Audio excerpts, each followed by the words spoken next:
Millionaire made his pregnant wife sign divorce papers, then proposed to his mistress. The world loves a scandal, and few scandals can outshine the dazzling fall from grace of a proud millionaire who once had it all: power, wealth, and the illusion of a perfect marriage. This is the story of Andrew Wellington, heir to a legendary fortune, whose charismatic smile masked a heart consumed by ambition and betrayal. When his wife Jennifer Collins found herself pregnant, she believed it was their moment of bliss, only to be blindsided when Andrew presented her with divorce papers. But the drama doesn't end there. Unbeknownst to everyone, Andrew's new mistress was waiting in the shadows for a ring and a proposal that would set this tumultuous saga ablaze. Andrew Wellington was, by all public accounts, the epitome of success. Tall, with piercing blue eyes and neatly combed dark hair, he exuded confidence from every pore. People whispered that he was born in a suit, impeccably tailored, no wrinkles allowed, even as an infant. Coming from one of the oldest moneyed families in Manhattan, Andrew wielded influence in the city's real estate and venture capital circles like a scepter. Wherever he went, cameras flashed, reporters swarmed, and charity galas vied for his presence. Jennifer Collins couldn't have been more different from Andrew's privileged circle.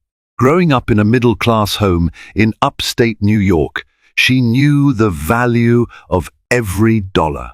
Her parents, Maria and Stephen Collins, ran a modest but beloved bakery, where Jennifer spent her teenage afternoons kneading dough, icing cakes, and listening to customers confide their everyday hopes and woes.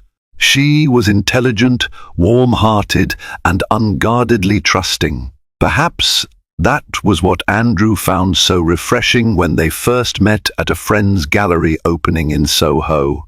Surrounded by superficial socialites, Jennifer was a breath of authenticity, wearing a simple floral sundress and sandals, while everyone else flaunted name-brand suits and glittering designer gowns. From that first encounter, their courtship was swift and intense. Andrew invited Jennifer to exclusive events, introduced her to philanthropic committees, and took her on spontaneous weekend getaways aboard his family's yacht. Their wedding, though lavish, showcased the bridging of two distinct worlds: hers, grounded in familial love and sincerity; his, drowned in wealth, deals, and lofty expectations. Jennifer, starry-eyed, believed she'd found her fairy tale prince. She didn't understand that the glitz and glamour she was stepping into could quickly turn cold and isolating. The first year of their marriage still felt like a dream.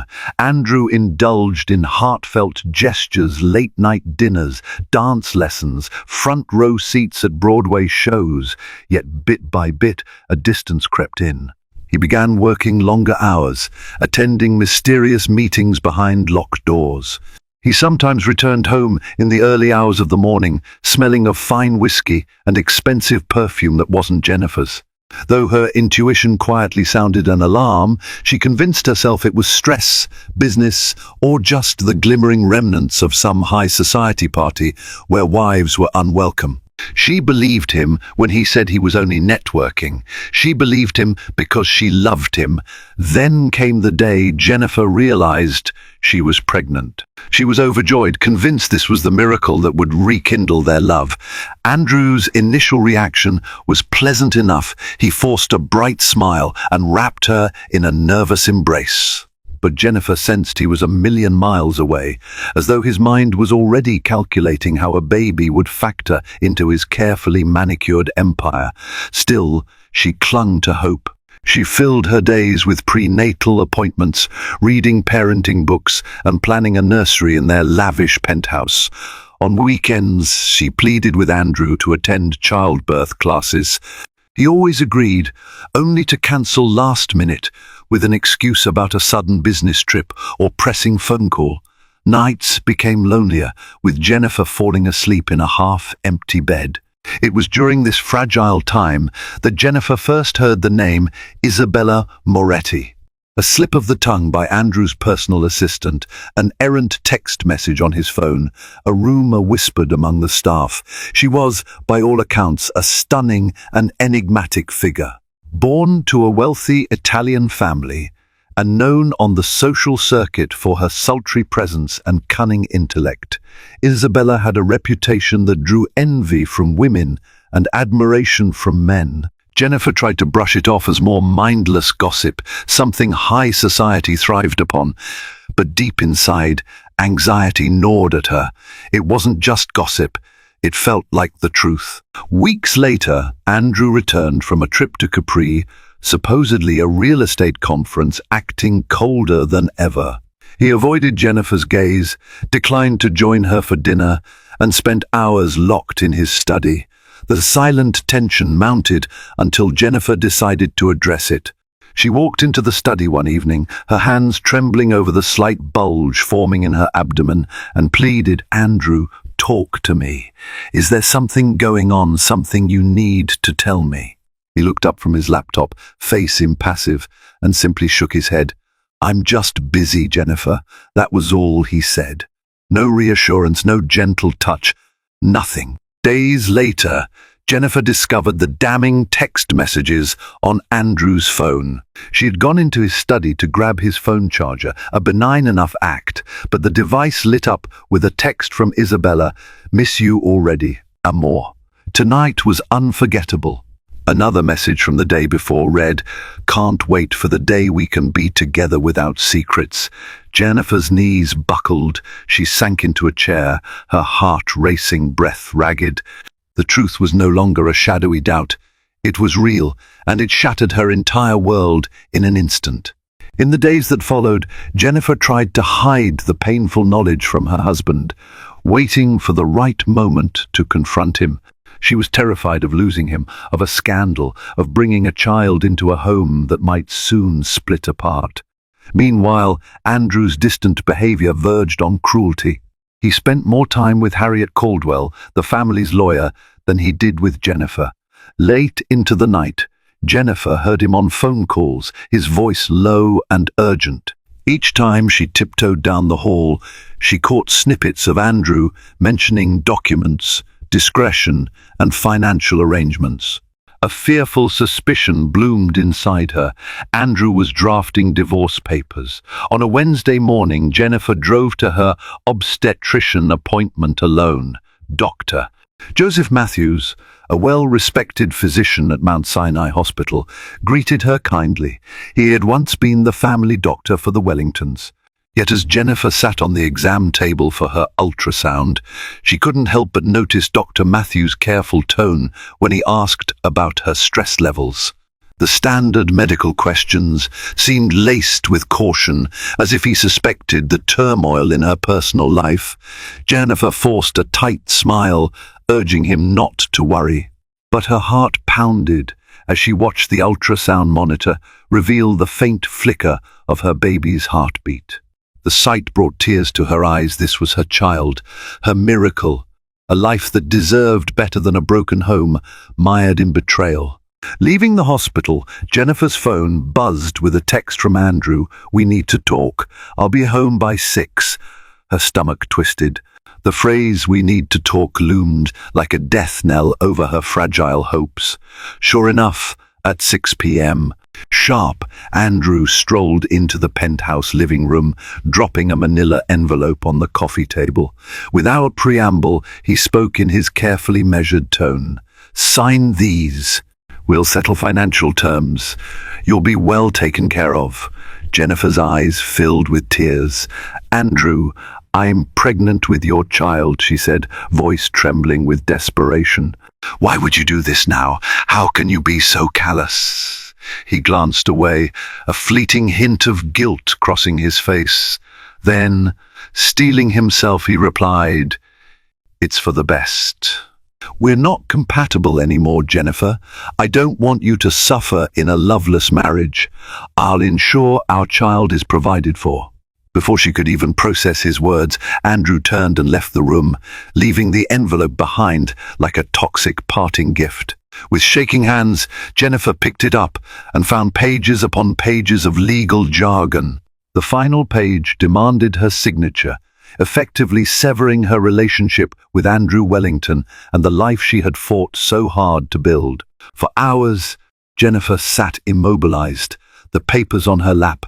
Memories flashed through her mind, the day Andrew proposed on that yacht under the fireworks, how he had sworn to love and cherish her. Now, all she had left were broken promises and an unborn child whose father was already walking away. That night, she dreamed about a dark ocean. She was alone on a tiny raft, storm clouds overhead, trying to shield her unborn baby from the howling winds. Andrew's voice echoed from somewhere far away, urging her to sign on the dotted line. She woke up in a cold sweat, tears streaming down her face. Her phone buzzed with another text, this time from Daniel Harrington, Andrew's longtime friend, who had always shown concern for Jennifer. "I heard something troubling. Are you okay?" Jennifer debated, responding. Ultimately, she couldn't face the pity or the questions. She left it unanswered, uncertain of who was truly in her corner anymore. The cruel reality was sinking in. Andrew Wellington, once her knight in shining armor, was now her chief adversary. 2 days later, Andrew insisted they have a formal meeting at Harriet Caldwell's office. Jennifer arrived, shoulders tense, heart fluttering with dread. Harriet, a stern woman with iron-grey hair pulled into a tight bun, greeted Jennifer with frosty politeness. Andrew was already there, seated in a plush leather chair, expression unreadable. Harriet slid another set of papers across the mahogany desk. "Miss S. Wellington," she began, "we can expedite this process, but we need your cooperation." Jennifer's voice quivered. "I can't do this right now. She hesitated, tears threatening to spill. "I'm pregnant. We're supposed to be a family." Harriet's mouth pressed into a thin line. "We understand, Miss S. Wellington. However, Mr. Wellington is committed to ensuring you receive substantial support. You won't be financially compromised. Money, always money." The cold efficiency with which Andrew and his lawyer regarded her heartbreak was staggering. Jennifer glanced at Andrew, hoping for a flicker of kindness, but his gaze remained distant. She stood abruptly, pressing a hand to her stomach. "I can't do this," she whispered, her voice breaking. Then she fled, tears streaming down her cheeks. In the aftermath, Jennifer sought refuge at her mother's home upstate. Maria Collins welcomed her daughter with open arms, horrified by Andrew's actions, while the gentle hum of the bakery downstairs reminded Jennifer of simpler times. Her mind never truly escaped the swirling chaos waiting back in Manhattan. She confided in her mother over tea in the cozy living room. "He wants to tear our family apart before it's even begun," Jennifer sobbed. "I just don't understand how someone can change so drastically." Maria patted her daughter's hand. "He's always been ambitious, honey. I remember the first time he came here, how restless he looked, checking his watch, sizing up our little bakery like it was beneath him. But I never thought he'd be so cruel." They talked through the afternoon, trying to weigh Jennifer's options. Maria insisted that Jennifer should stand up to Andrew, prove the marriage was worth saving. Yet in Jennifer's heart, doubt festered. She couldn't win the affection of a man who'd already given his heart, and possibly his soul, to another woman. That evening, Jennifer received a phone call from Daniel Harrington, who had been Andrew's best friend since college. She decided to pick up this time, curiosity and desperation overriding her fear of pity. "Jennifer," Daniel began, his voice laced with concern, "I just heard about the divorce. I wanted you to know I'm here if you need anything." Against her better judgment, Jennifer decided to share at least part of her turmoil. In halting sentences, she told Daniel about the pregnancy, the betrayal, and the divorce papers. Daniel sighed heavily. "I suspected something was off with Andrew lately." He's been acting strange, especially since he started meeting up with Isabella Moretti more frequently. I tried to warn him not to ruin what he has with you, but he wouldn't listen. Jennifer's voice caught in her throat. It hurts more than I can explain. I never imagined we'd end up here. Let me help, Daniel said softly. Andrew trusts me, and I still have some influence over him. Maybe I can talk sense into him. Jennifer hung up, torn between relief and skepticism. She knew Andrew valued Daniel's opinion, but she also recognized Andrew was fully enchanted by Isabella. A last-ditch effort might be too little, too late. Days later, Daniel invited Jennifer to a lunch in Manhattan to discuss potential strategies. They met at a quiet bistro, far from the usual paparazzi-laden hotspots that Andrew frequented. Daniel, with his warm brown eyes and gentle demeanor, looked genuinely pained by Jennifer's distress. She laid out everything: her heartbreak, her fear for the baby, her confusion over how Andrew could flip like a switch. Daniel listened intently, then confessed something that chilled Jennifer to the bone. Andrew's father, the late Mark Wellington, arranged a complex trust fund that grants Andrew full control of the family fortune, but it comes with certain clauses. One of them states that if Andrew divorces without producing a legitimate heir, his share reverts partly to philanthropic trusts, specifically funds managed by Warren Buffett's philanthropic circle. I discovered references to this while working with Andrew on a property deal last year. My guess is, if Andrew divorces you before the baby is born, he thinks he can circumvent that clause by claiming the marriage was untenable. You and the baby would be cut out of certain entitlements unless you sign a mutual agreement. Jennifer reeled. You're saying he's divorcing me partly to protect his fortune from his own child? Daniel shook his head. Not exactly, but it's twisted. He might be trying to renegotiate terms behind the scenes. Isabella also has her eyes on his money. I've overheard her persuading him to secure everything before the baby arrives. She's manipulative, Jennifer. She's pushing for control. A spark of anger flared in Jennifer's eyes. Andrew's betrayal now felt even more sinister. It wasn't just about love lost, it was about financial power and a mistress eager to sink her claws into the Wellington empire. Jennifer realized in that moment that she needed to fight not just for her own dignity, but for her unborn child's future. Back at the Wellington penthouse, Andrew was meticulously planning a grand soiree, an elite charity gala underwritten by the family foundation. The event would be the perfect stage to introduce the world to the next phase of his life, or so he believed. Isabella Moretti, the rumored mistress, had returned from Europe and was already making waves among New York's upper crust. Her appearance at the gala would undoubtedly cause a stir.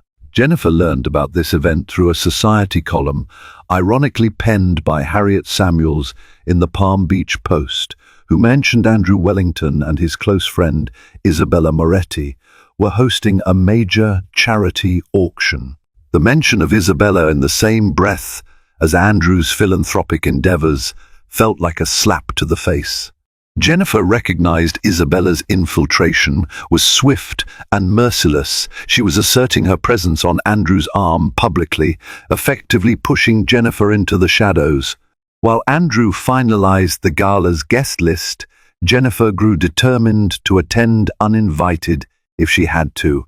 If Andrew wanted to flaunt Isabella in public, Jennifer would not be cowering at her mother's bakery. She wanted Andrew to see her, to remember she was no pushover, that she refused to vanish quietly.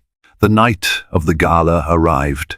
Jennifer chose a form-fitting, floor-length gown in emerald green that subtly accentuated her pregnant figure. She styled her hair in soft waves, applied a bold red lipstick, and carried herself with a calm poise she hardly felt inside.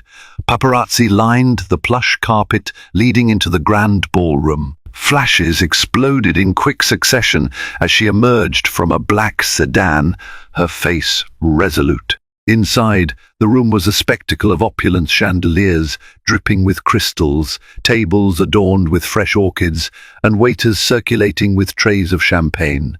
Jennifer spotted Andrew almost immediately, standing by the stage with Isabella by his side. Isabella was everything the rumors promised: tall, model-like, in a shimmering silver gown that clung to her every curve. Her dark hair spilled seductively over one shoulder, and her fingers were entwined with Andrew's in a manner far too intimate for a business associate. The moment Andrew's eyes locked on Jennifer, a flicker of surprise, then annoyance, crossed his features.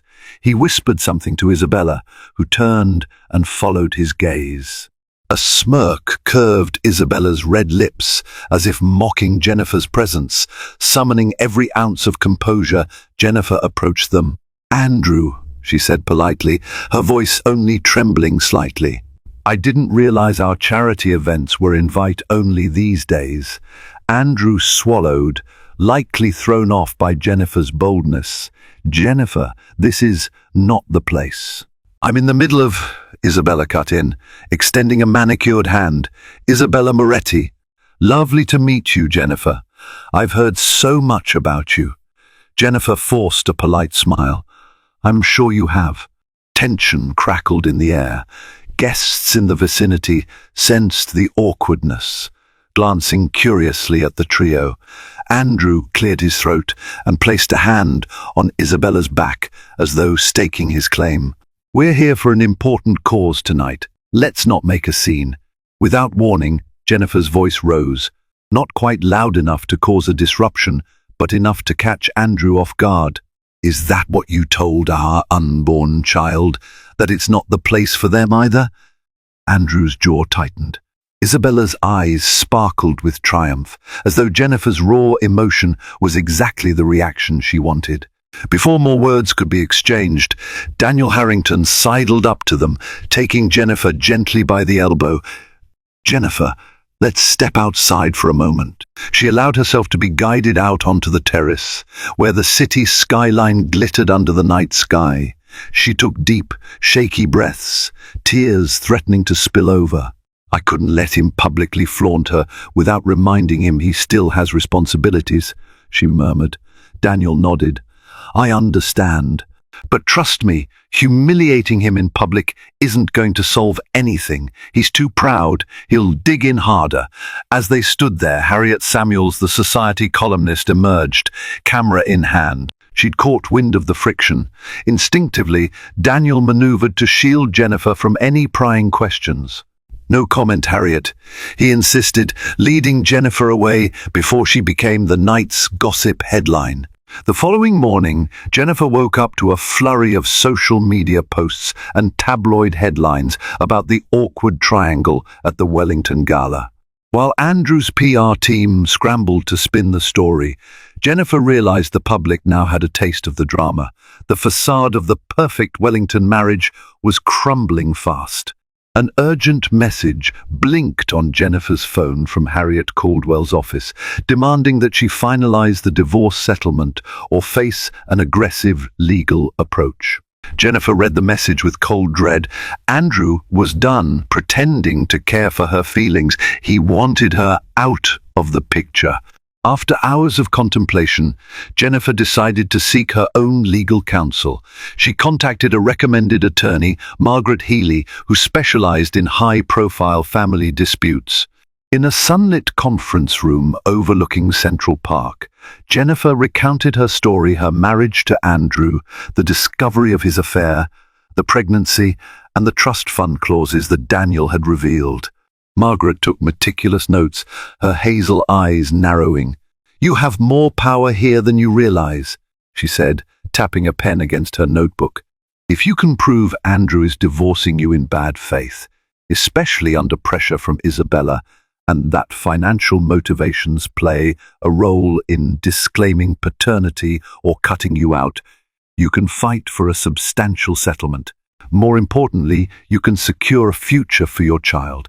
Jennifer exhaled a shaky breath. "I don't want a drawn-out court battle. I just want what's fair for the baby." Margaret's expression softened. "I understand. However, From what you've shared, Andrew is less likely to respond to emotional pleas. He's built a fortress around his empire. We need to be strategic. Within the next week, Jennifer signed a retainer with Margaret. They filed motions to contest the initial divorce papers, demanding more favorable terms and stating the unborn child's interests. The legal war had officially begun. While the lawyers dueled in offices and courtrooms, Jennifer found herself grappling with a surge of mixed emotions: love, anger, betrayal, fear. Nights blurred into restless dreams, and even daily tasks felt like navigating a fog. The baby's gentle kicks reminded her that life persisted within her, a quiet beacon of hope in this storm. During one of her sleepless nights, Jennifer recalled how she had first caught a glimpse of Andrew's complexity. It was at a dinner party early in their relationship, when Mark Wellington, the patriarch, was still alive. Over cigars and brandy, Mark boasted about the Wellington legacy, regaling guests with tales of power and wealth. Jennifer had noticed Andrew's jaw clench, the way his eyes flashed resentment whenever his father bragged about controlling the family's direction. She realized now that Andrew's ruthless streak might be inherited. Mark had molded Andrew to protect the family fortune at all costs. At times, Jennifer couldn't help but wonder if Andrew had ever truly loved her, or if she had simply been a charming addition to his public image. Perhaps, in the early days, he'd been attracted to her sincerity, her warmth, and her refusal to be impressed by his money. But ambition and greed had a way of corroding even the purest feelings. One afternoon, seeking a distraction, Jennifer flipped through the social pages. She paused on an old article discussing Andrew's philanthropic partnership with Bill Gates and Warren Buffett, praising his youth and vision. Photographs showed Andrew shaking hands with the billionaires at a foundation dinner. The same piece mentioned Mark Wellington's philanthropic trusts, those that might revert to charity if Andrew's marriage didn't produce an heir. There it was, a real, tangible hint that the Wellington empire was always overshadowed by carefully orchestrated legalities. Feeling an odd urge to verify the details, Jennifer scheduled a meeting with Daniel Harrington, who had access to many of the Wellington archives. She wanted clarity about the trust fund stipulations, everything her father-in-law had orchestrated from beyond the grave. They met in Daniel's downtown office, quiet on a late Friday afternoon. Tall windows overlooked the bustling city streets. "I appreciate you coming," Jennifer began. "I need to be absolutely certain about these legal details that might affect my child." Daniel nodded and produced a couple of folders. "I looked into the Mark Wellington Trust. It's complicated, but one thing stands out. If Andrew has a legitimate heir, that child is entitled to a certain portion of the estate, managed in trust until adulthood. If Andrew divorces you before the child is born, he might try to contest paternity or negotiate the trust's disbursement. That's likely why Harriet Caldwell is pressing so hard for a swift divorce. They want to avoid additional claims." Jennifer's anger simmered. He's trying to pretend the child isn't his so he can protect his money. That's deplorable. Daniel's gaze softened. "I don't think he'll outright deny paternity if you force the issue. He might, however, try to manipulate you into a settlement that's less than what the child is legally entitled to." Jennifer swallowed hard, hating that she had to think of her unborn baby in terms of financial battles. But Andrew had forced her hand. Meanwhile, Isabella Moretti was reveling in her role as Andrew's new muse. She moved into a lavish apartment just blocks from Andrew's penthouse. The tabloids were rife with speculation about their burgeoning romance, especially after they were spotted vacationing in street Barts together. Behind the scenes, however, Andrew's business interests were taking a hit. Rumors of his messy personal life made investors skittish and potential partners worried about Andrew's judgment. Some of his board members at Wellington Ventures questioned his decision-making, while others quietly distanced themselves, not wanting to be caught in the crossfire of a scandal. One evening, Andrew invited Isabella to a private dinner in the penthouse. The day had been rough. His phone buzzed non-stop with calls from Harriet about the divorce proceedings. Documents from Margaret Healy indicated that Jennifer was pushing for spousal support, a robust trust for the child, and a share of the Wellington assets that rivaled what Mark Wellington's trust would have mandated anyway. If Andrew refused, they'd see him in court. Isabella sipped her wine, her dark eyes dancing with intrigue. "Darling, you can't let that woman run circles around you. Didn't you mention you wanted to propose to me once this is over? How can we move forward with a costly legal battle weighing us down?" Andrew pinched the bridge of his nose. "You don't think I know that? I'm working on it. But Jennifer has a top-notch attorney." Isabella's smile was cunning. "We can't have her winning public sympathy, especially not with that baby on the way. Let your lawyers handle the negotiations. We focus on us, on our future." She leaned in, resting a hand on Andrew's thigh. "Once the baby's born, you'll pay child support, but that doesn't mean she has to get half the kingdom." Andrew stared at his wineglass. "I never wanted it to escalate like this. Things were supposed to be smooth and private." Isabella laughed softly, the sound chilling. "We can't always dictate how these things play out, but we can make sure we come out on top." Andrew forced a tight smile, but inside, unease roiled. He thought back to a conversation he once had with Jennifer early in their marriage about wanting a stable family, a legacy built on something more than money. Now, that ideal felt like a foreign dream. He had chosen ambition, lust, and greed. There was no turning back. Weeks blurred with court filings, depositions, and tense negotiations. Jennifer continued living with her mother in upstate New York, finding moments of solace in the bakery. Kneading dough became a meditation, a reminder that life could still be simple and wholesome. Each passing day, her baby bump grew more visible, fueling her resolve to persevere. One afternoon, while helping her mother decorate a wedding cake, Jennifer felt a sharp pang in her abdomen, followed by dizziness. Alarmed, Maria rushed her to the local clinic, where Dr. Robert Green, a longtime family friend, performed a checkup. After an ultrasound and some tests, he looked at Jennifer seriously. "You're under an incredible amount of stress, and it's affecting your blood pressure. You need rest and minimal anxiety, especially in your second trimester.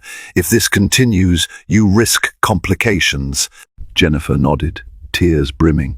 "I'm trying, Dr. Green, but everything in my life is spiraling." Maria placed a comforting hand on her daughter's shoulder.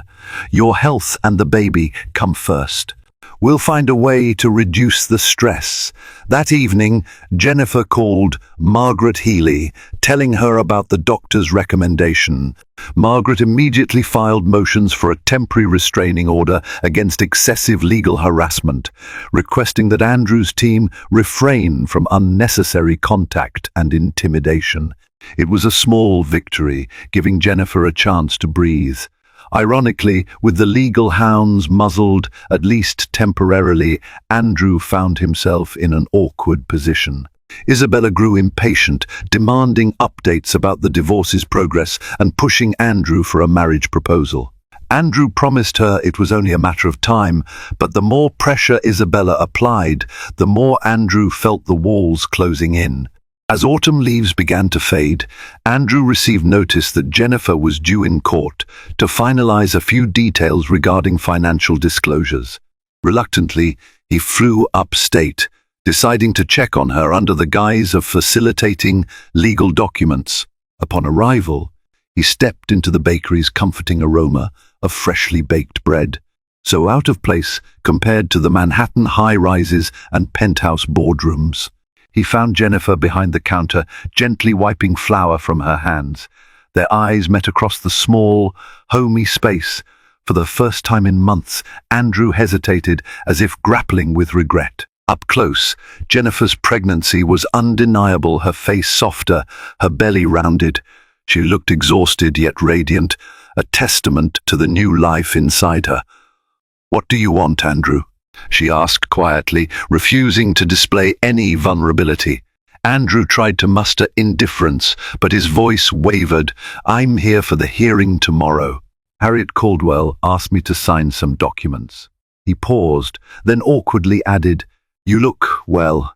A bitter laugh escaped Jennifer's lips. "I'm trying to be well, despite everything."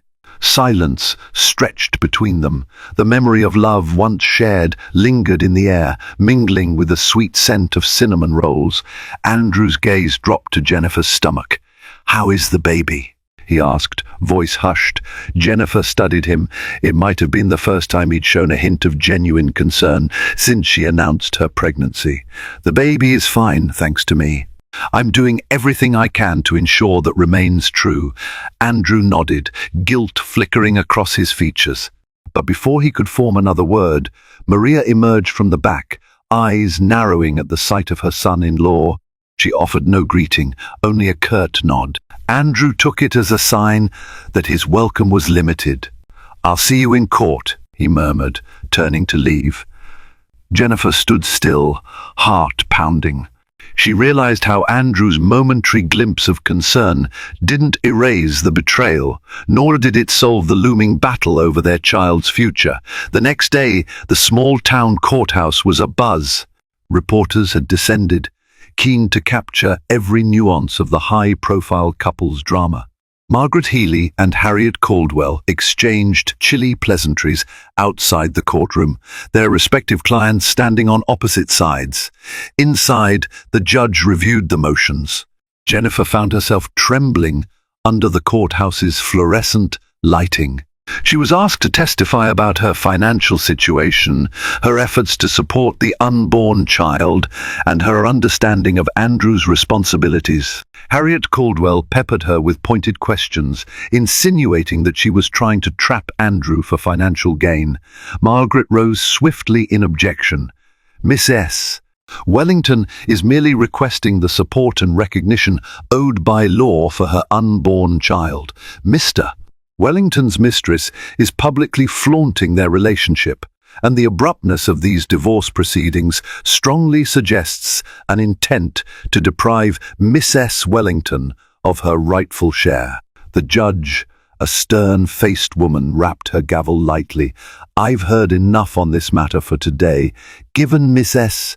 Wellington's medical concerns, I'm inclined to grant a protective order limiting the frequency of direct legal confrontations until after the baby is born. Additionally, Mr. Wellington will be responsible for medical expenses related to the pregnancy. We will reconvene for further negotiations in a month." With that, the session concluded. Jennifer sighed in relief, though the weight of uncertainty remained. Outside the courthouse, cameras flashed. Andrew hurried into a sleek black car, Isabella at his side, while Jennifer watched from the steps, fighting back tears. The final confrontation was still pending, and the pressure was rising. In a move that stunned even the tabloids, Andrew proposed to Isabella Moretti during a grand party at the Waldorf Astoria the following week. The spectacle was as ostentatious as one might expect. A 10-carat diamond ring, a string quartet, champagne flutes brimming with vintage Dom Perignon. Flashy images of Isabella's triumphant smile, ring glittering under the chandelier, dominated the next morning's headlines. Jennifer watched the coverage from her bedroom, tears coursing silently down her cheeks. There it was, the father of her child, publicly pledging himself to another woman, effectively erasing Jennifer from his life as though she were a trivial footnote. Anger bubbled in her chest, but overshadowing it was a deep sorrow. She mourned not just her shattered marriage, but the illusions she once cherished, a future built on love and partnership. When she could compose herself, she called Daniel. His voice sounded weary. "I'm sorry, Jennifer. He's letting Isabella dictate his life now." Jennifer took a shaky breath. "I won't let them destroy mine. I'm going to protect my baby, and I'll do whatever it takes." Behind the scenes, Isabella reveled in her new fiancé status. She made appearances on society talk shows, sashayed down red carpets on Andrew's arm, and dropped hints about a lavish wedding in Lake Como. Yet Andrew's business woes grew deeper. Several major investors, wary of personal scandals, withdrew or froze their capital commitments. Even within the Wellington family trust, murmurs arose about Andrew's judgment, questioning if he was tarnishing a once-respected brand. Isabella consoled Andrew with empty platitudes. "They'll come around. Money follows success, and will generate success as soon as this divorce is settled. Besides, we can rebrand, start fresh." But Andrew began noticing subtle, warning signs, messages on Isabella's phone from unknown names, glimpses of suspicious receipts for high-end purchases in her name that he hadn't approved. When he questioned her, Isabella brushed it off with a tinkling laugh. "A girl needs her indulgences, darling. Let's not bicker over petty details." Late one night, Andrew awakened to find Isabella talking in hushed whispers on her phone. The conversation ended abruptly when she realized he was listening. A small seed of doubt took root in Andrew's mind. He had risked everything for this woman. Had he miscalculated her loyalty? In the final weeks of Jennifer's pregnancy, she encountered increasing discomfort and bouts of fatigue. Maria insisted that Jennifer avoid any stress, but the legal proceedings had reached another critical juncture. Andrew and Jennifer were scheduled for a mediation session, their last attempt to settle before a full-blown trial. The mediators, assigned by the court, urged compromise. Margaret Healy laid out Jennifer's demands: a guaranteed trust for the child, full coverage of all medical and education expenses, and a reasonable spousal support package. Andrew, seated across the table, fidgeted with his pen. Isabella's presence hovered in the corridor like a malevolent spectre, even though she wasn't allowed inside the mediation room. Andrew's lawyer, Harriet, offered a counter-proposal, a lump sum payment and minimal child support contingent on Jennifer signing a non-disclosure agreement about the Wellington family affairs. The mediator frowned, sensing the imbalance. "Mr. Wellington, you understand that your unborn child is entitled to more than a token gesture." Andrew's eyes flickered with frustration. "She's trying to take advantage of my name," he said, his voice wavering with the same rehearsed indignation Harriet had used in court. But the words rang hollow. He knew better than anyone how the trust's clauses worked, and how he was attempting to secure his empire for Isabella. Jennifer's calm facade crumbled. She stood, placing a protective hand over her belly. "I won't let you reduce our baby to a line item on a balance sheet." Andrew averted his gaze, saying nothing. In that moment, Jennifer realized that the man she'd once loved was trapped by pride and manipulation. He was unwilling to break free, even if it meant sacrificing his integrity. Unable to reach an agreement, the mediator declared the session at an impasse.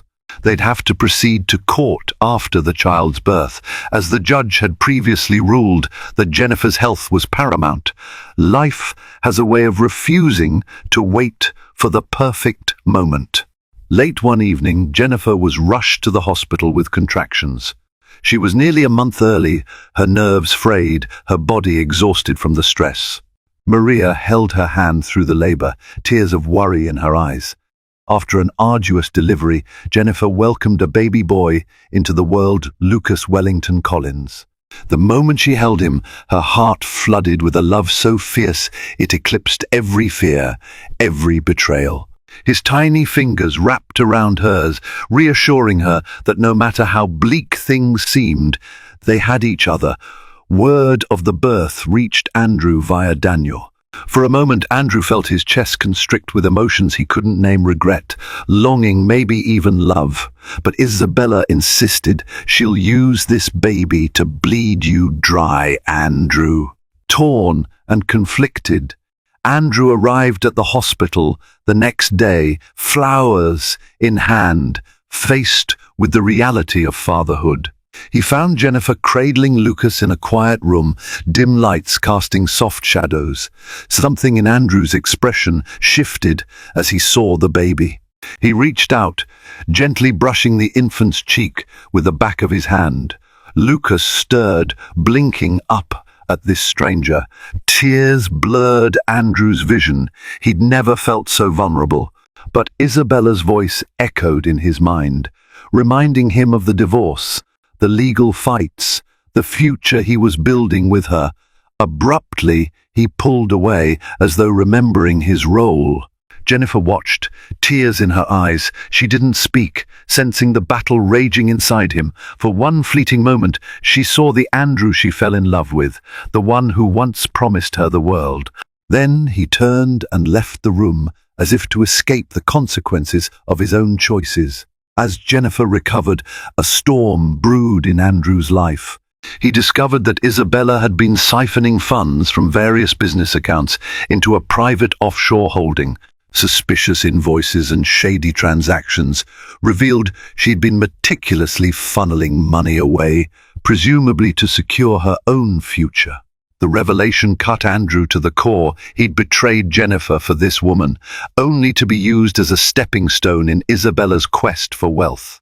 Desperate to salvage his finances and reputation, Andrew confronted Isabella in their penthouse one stormy evening. Rain lashed the windows as thunder shook the building. "You've been stealing from me," he accused, voice trembling with fury and hurt. "Why?" Isabella didn't even bother denying it. She rolled her eyes, leaning casually against the kitchen island. "Call it an insurance policy, dear.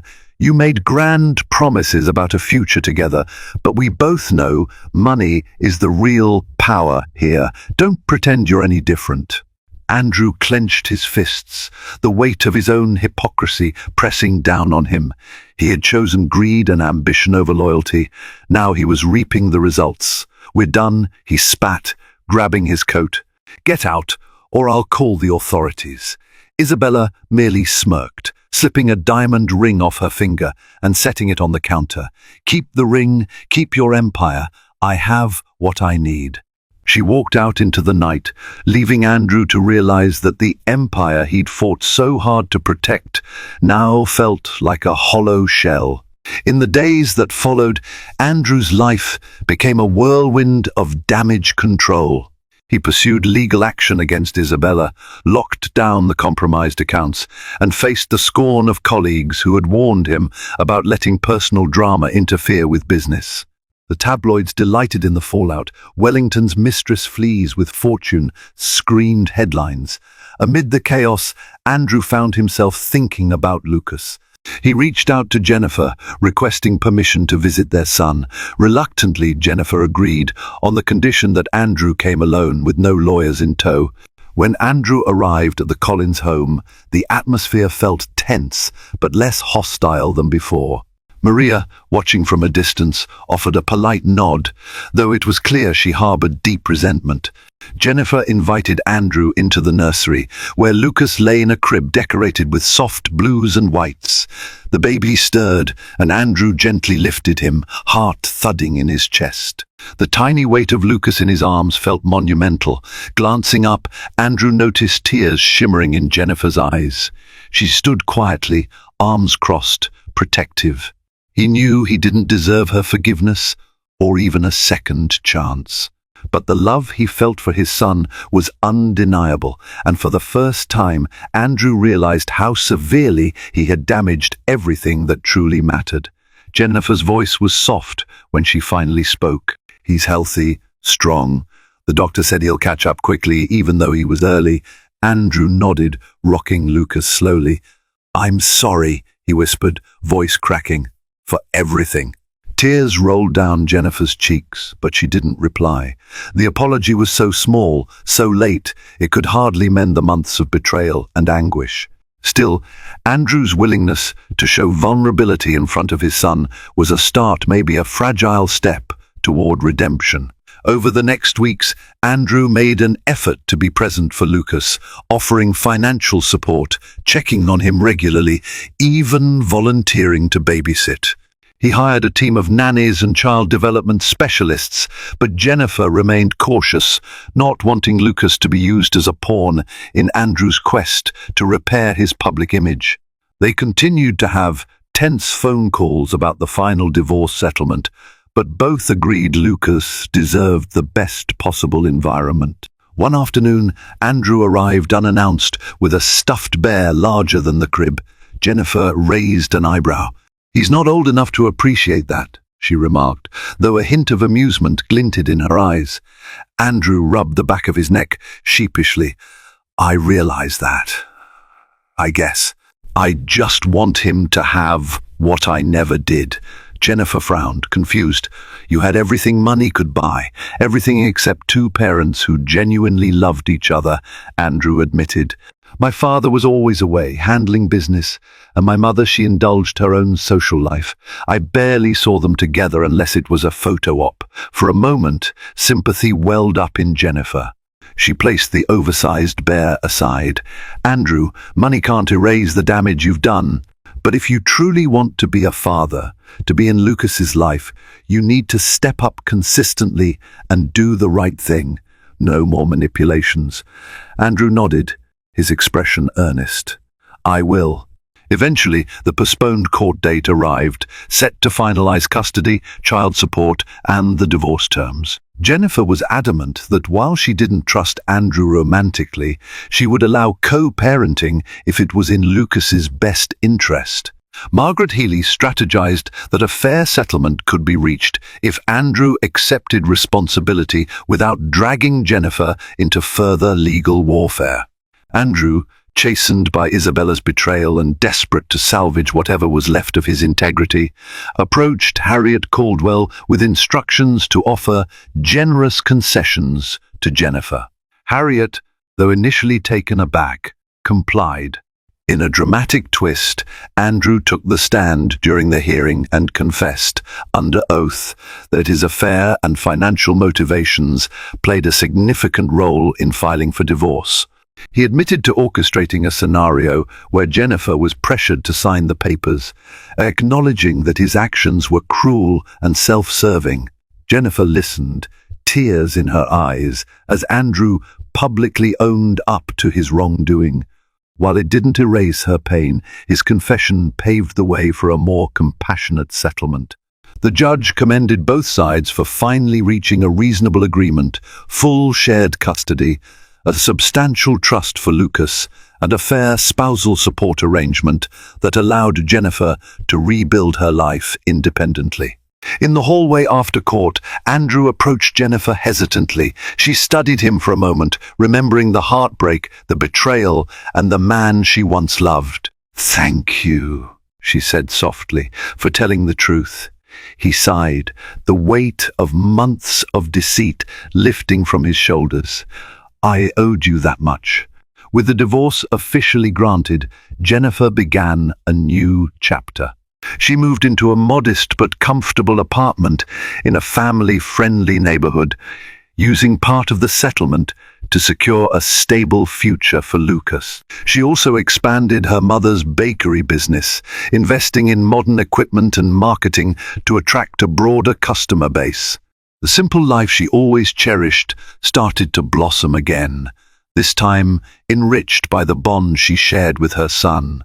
Andrew, on the other hand, worked tirelessly to repair his fractured reputation and stabilize Wellington Ventures. He took a step back from the limelight, focusing more on responsible leadership. Occasionally, he reflected on how he had nearly lost himself in pursuit of a mistress's approval, only to discover she was using him all along. It was a painful lesson, but one that reshaped his priorities. He and Jennifer maintained a cordial relationship for Lucas's sake. Weekend visits and shared holidays became opportunities to foster a sense of family for their son. Each time Andrew saw Lucas giggle or take a tentative step, he felt a pang of regret that he hadn't chosen fatherhood over ambition from the beginning. Months passed, each day a little brighter than the last. Lucas reached milestones: his first smile, first crawl, first babbling words. Jennifer relished motherhood, discovering a quiet strength she never knew she possessed. Supportive friends, new business ventures, and the unwavering love of her mother helped her heal from Andrew's betrayal. Then, on a warm spring afternoon, Andrew asked if he could take Lucas to the park, hoping to spend quality time outdoors. Jennifer agreed, cautiously optimistic. Watching from a park bench, she saw Andrew kneel in the grass, gently guiding Lucas's tiny steps. The sun filtered through the trees, illuminating the scene like a painting. For a fleeting moment, Jennifer felt a sense of bittersweet contentment. Their marriage was over, but something sacred, a shared love for Lucas, remained. When Andrew returned, Lucas giggling happily in his arms, he offered Jennifer a rare, genuine smile. "He's growing so fast," Andrew murmured, eyes filled with wonder. "Thank you for letting me be a part of this."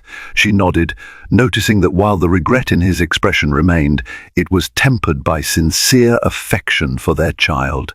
Life had shattered their union, but it had also woven them together in a new way. And so ends this tumultuous chapter of betrayal, heartbreak, and redemption, an extraordinary reminder that even in life's darkest hours, hope can still flicker. Andrew Wellington, once blinded by power and seduced by greed, ultimately faced the staggering price of his choices.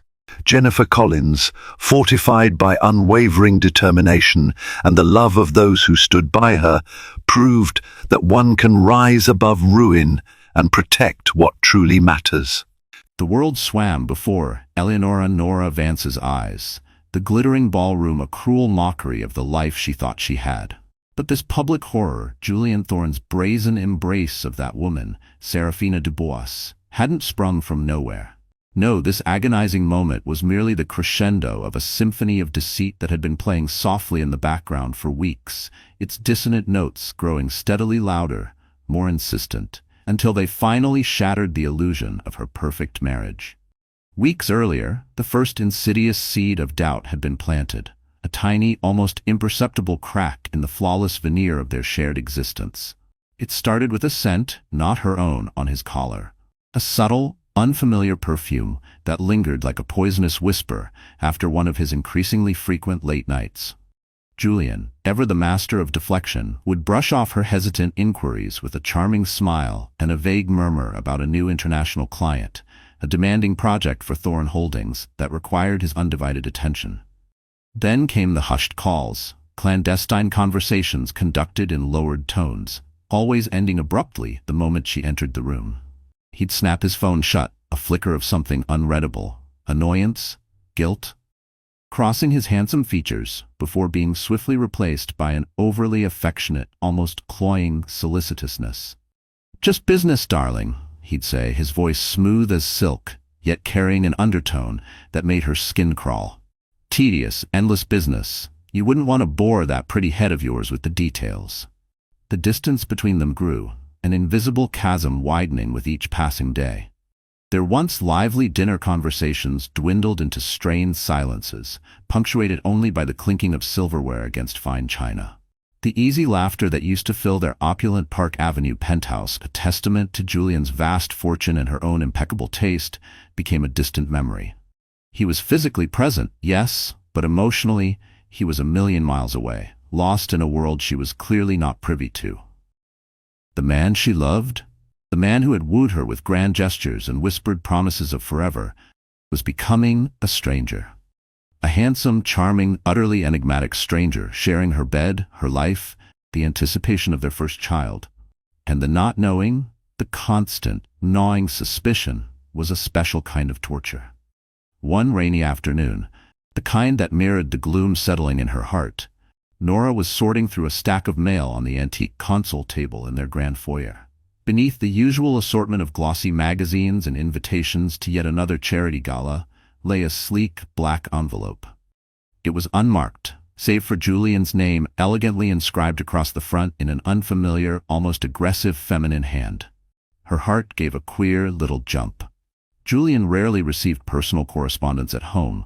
Everything went through his phalanx of assistants at Thorne Holdings. Curiosity, sharp and insistent, tugged at her. Her fingers itched to break the pristine seal, a small, ostentatious golden heart. But a lifetime of valuing privacy, hers and others, held her back. This wasn't who she was. She wouldn't become the paranoid wife, rummaging through her husband's private effects like a common thief. With a sigh that felt heavier than lead, she placed the black envelope on his massive mahogany desk in his study, a silent, accusing presence. Later that evening, from the shadowed doorway of the library, she watched him discover it. He tore into the black envelope with an almost careless air, his expression unreadable as he extracted its contents. Nora's breath caught. It was a photograph. Just one. Even from across the room, she could see the glossy finish, the way he held it, his knuckles white. His face, usually so adept at masking his thoughts, was a canvas of conflicting emotions. A flicker of something. Was it shock? Or recognition? Then a carefully constructed neutrality settled over his features. He tucked the photograph back into the envelope, his movements precise, almost too controlled. Then he looked up, his gaze meeting hers, and offered a smile that didn't quite reach his eyes. "Just an overzealous art dealer, darling," he'd said, his voice a little too loud, a little too hearty. "Trying to push some new acquisition. I'm heading out for a quick drink with a potential investor. Don't wait up." The lie was so blatant, so clumsy, it was almost insulting. The door closed behind him with a soft click, a sound that resonated through the silent penthouse like a gunshot, and with it came the first true, undeniable pang of dread. This was something far more sinister than just business. The hidden truth began to unravel further a few days later. An anonymous call. The penthouse phone rang, its shrill summons cutting through the oppressive silence of another lonely afternoon. Nora answered, her voice hesitant. "Hello?" A pause, then a voice muffled, distorted, almost a whisper, yet laced with an undeniable urgency. "Mrs. Thorne? Eleonora Thorne?" "Yes, who is this?" she asked, her hand tightening on the receiver. "Listen to me very carefully," the distorted voice hissed. "Your husband is not who you think he is. She's dangerous. The woman he's with, she's not just some fling, she's a viper. Watch your back." Click. The line went dead. Nora stood frozen, the receiver still pressed to her ear, the disembodied words hanging in the air like a toxic miasma. Her blood ran cold. She was terrified. This wasn't just about infidelity anymore. The anonymous warning, the ominous tone, suggested something far more perilous. Shaking, Nora immediately called her best friend, Chloe Davies. Chloe, a pragmatic, no-nonsense art gallery owner, had been Nora's rock since their university days. Within the hour, Chloe was at the penthouse, her usually cheerful face etched with concern as Nora recounted the events of the past weeks. Julian's increasing distance, the secret calls, the black envelope with its provocative photograph of a stunning, raven-haired woman. Serafina, Nora now knew, thanks to a discreet reverse image search of a similar, though less compromising, photo she'd found online from a society blog. The cryptic, possessive note, "He'll always come back to what he truly desires." And now this terrifying, anonymous warning. Chloe listened intently, her expression growing grimmer with each revelation. When Nora finally showed her the photograph and the note, Chloe's breath hissed out between her teeth. "Oh, Nora," she said, her voice unusually gentle. This is bad. Really bad. That note, that call, this feels like a threat. A serious one. This isn't just some bimbo he's picked up. This Serafina, whoever she is, sounds like she plays for keeps." Chloe's practical nature kicked in. "You can't ignore this. You need to know what you're dealing with. You need to find out the truth, Nora, for yourself and for the baby." She paused, then her eyes narrowed with determination.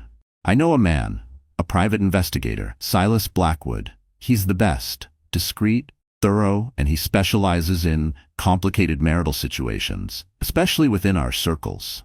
A private investigator. The words hung in the air, alien and distasteful. Nora recoiled.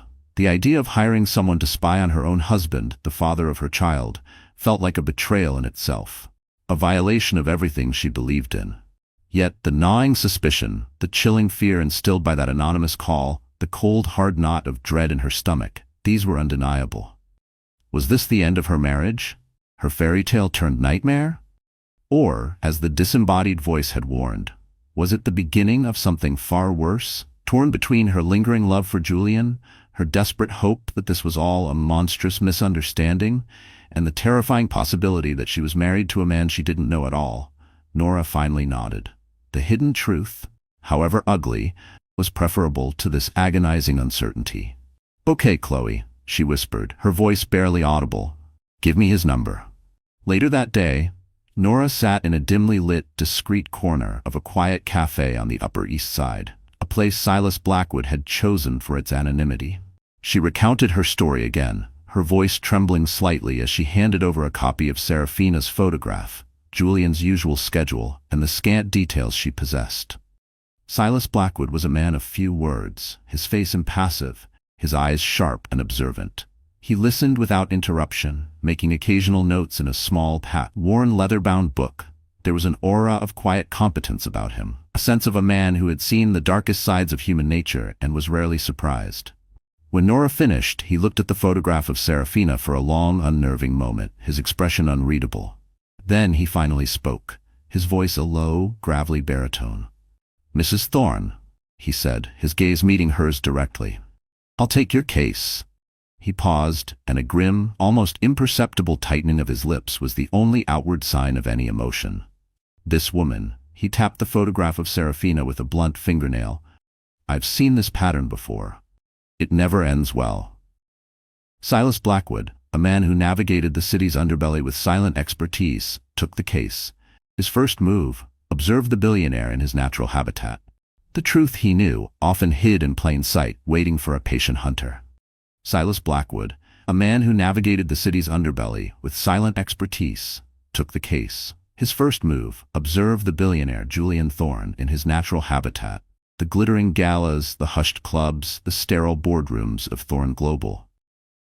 The truth, Silas knew from long, bitter experience, often hid in plain sight, waiting for a patient hunter with eyes trained to see beyond the shimmering facade. And Julian Thorne, with his charismatic smile and carefully curated public image, had more facades than a hall of mirrors. The investigation didn't take long. Men like Julian, convinced of their own invincibility, often grew careless.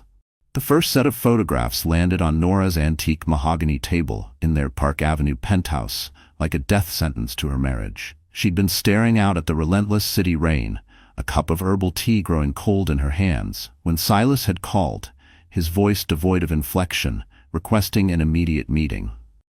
Now, the damning evidence was spread before her, a glossy, sickening panorama of her husband's betrayal. Each image was a fresh stab to her already wounded heart. Julian and Serafina Dubois, their bodies artfully intertwined in the opulent, anonymous luxury of a suite at the Grand Regent Hotel, champagne flutes glinting mockingly in the background. Julian and Serafina, heads bent close in conspiratorial intimacy, over a secluded corner table at a ridiculously expensive, Michelin-starred restaurant Nora had once longed to visit. Julian and Serafina laughing as they boarded a sleek silver private jet, the Thorne Global insignia barely visible on its tail fin, a jet Nora herself had only flown on twice for carefully orchestrated public appearances. The settings changed, but the narrative remained brutally, devastatingly consistent. Her husband was a liar, a cheat, and this Serafina, she was more than just a fleeting dalliance. Silas, ever the professional, didn't stop at just photographs of their clandestine meetings. He presented Nora with a meticulously compiled dossier on Serafina Dubois. The woman was a ghost in many official records, yet a notorious specter in certain high society circles. A socialite and art dealer, or so she claimed, with a chillingly long history of ensnaring wealthy, powerful men. Her past was a graveyard of ruined marriages, tarnished reputations, and suspiciously timed financial scandals from which she always seemed to emerge unscathed, often wealthier. One unfortunate magnate had nearly lost his entire fortune after a brief, torrid affair with her. Another had faced a career-ending public disgrace. She was, it seemed, a professional destroyer of lives, cloaked in couture and armed with an irresistible venomous charm. "She's not just an opportunist, Mrs. Vance," Silas stated, his voice flat, delivering the grim assessment with the dispassion of a surgeon diagnosing a terminal illness. He pointed to a particularly damning section of the report, detailing Serafina's alleged involvement in a series of art valuation schemes, a whisper network of inflated prices and shadowy provenances. "She's a predator, a highly skilled one, and she seems to have her claws sunk deep into your husband, very deep. Nora felt the room sway. Devastation, raw and visceral, threatened to consume her. The air was punched from her lungs. This wasn't just a simple affair, a midlife crisis, a moment of weakness. This was calculated, malicious. Julian wasn't just betraying her, he was entangled with someone truly dangerous. But beneath the crushing weight of heartbreak, a different emotion began to stir, cold and hard as a shard of ice in her veins. Fury. A burning, righteous anger that solidified her crumbling resolve. How dare he? How dare he bring this creature, this predator, into their lives, into the sanctity of their marriage, into the world their unborn child was soon to enter. That evening, the opulent Park Avenue penthouse, usually a haven of quiet luxury, felt like a battleground. The air crackled with unspoken accusations, with the suffocating tension of impending conflict. Julian returned late, smelling faintly of expensive scotch and that same cloying alien perfume that now made Nora's stomach churn. He found her in the vast living room, standing before the floor-to-ceiling windows that offered a panoramic view of the glittering, indifferent city. She wasn't crying. Her face was pale, her eyes blazing with a cold fire he'd never seen before. The damning photographs lay spread across the polished surface of the grand piano. He saw them, and for a fleeting second, just one, his carefully constructed composure shattered. Shock, raw and unfiltered, contorted his features. Then, just as quickly, the mask slammed back into place. He became defensive, his voice rising, adopting the wounded tone of the unjustly accused. "Nora, what is this? What have you been doing?" "What have I been doing, Julian?" Her voice was deceptively calm, each word a carefully aimed dart. "I think the more pertinent question is, what have you been doing, and with whom?" He scoffed, attempting an air of dismissive outrage. "It's not what it looks like, Nora. Honestly, these are business meetings. Creatively financed, perhaps, but business nonetheless." He ran a hand through his perfectly styled hair, a gesture she now recognized as a telltale sign of his agitation. Serafina. Serafina Dubois is a difficult but necessary connection for a new Thorn Global venture. A very important art world initiative. You know how these things are. Sometimes you have to cultivate certain relationships. Nora's laughter was a harsh, brittle sound that echoed unnervingly in the cavernous room. Cultivate relationships? In hotel suites, Julian? Over candlelit dinners that last until dawn? While boarding private jets to God knows where? Is that what they're calling business these days? She picked up one of the photos, the one of them at the Grand Regent, Serafina's head thrown back in laughter, Julian's arm possessively around her waist. "Tell me, Julian, what part of this is crucial to Thorn Global's quarterly earnings?" He had the grace to look away, a flush creeping up his neck. Then came the gaslighting, the attempt to twist reality, to make her the unreasonable one. "You're pregnant, Nora. You're emotional. You're blowing this entirely out of proportion. You're letting your imagination run away with you. These photos mean nothing. They're taken out of context." Out of context? Her voice rose, laced with a fury she could no longer contain. Tears of rage, not sorrow, pricked at her eyelids. "My husband is pictured cavorting with this professional homewrecker, and I'm the one who's emotional? How stupid do you think I am, Julian?" His jaw tightened. He tried to reach for her to placate her with a touch, but she recoiled as if burned. "Listen to me," he said, his voice dropping to a low, earnest plea. "I know it looks bad. I admit I haven't handled things perfectly. But you have to understand, in my world, forging strong alliances sometimes means blurring the lines. Serafina is an influential figure, extremely influential. She has connections to international galleries, to collectors, things that are vital to this new expansion." His excuses were flimsy, insulting, a desperate attempt to weave a web of lies around the undeniable truth. He ended with a hollow promise, his eyes pleading for a credulity she no longer possessed. "I'll distance myself from her, Nora. I promise. It was a mistake, a misjudgment. Please, just trust me, for us, for the sake of the baby." Trust him? The word was a mockery. She didn't believe him.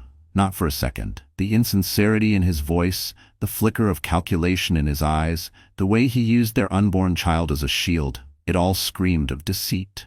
The tension between them was a palpable, suffocating force, pressing down on her, stealing her breath.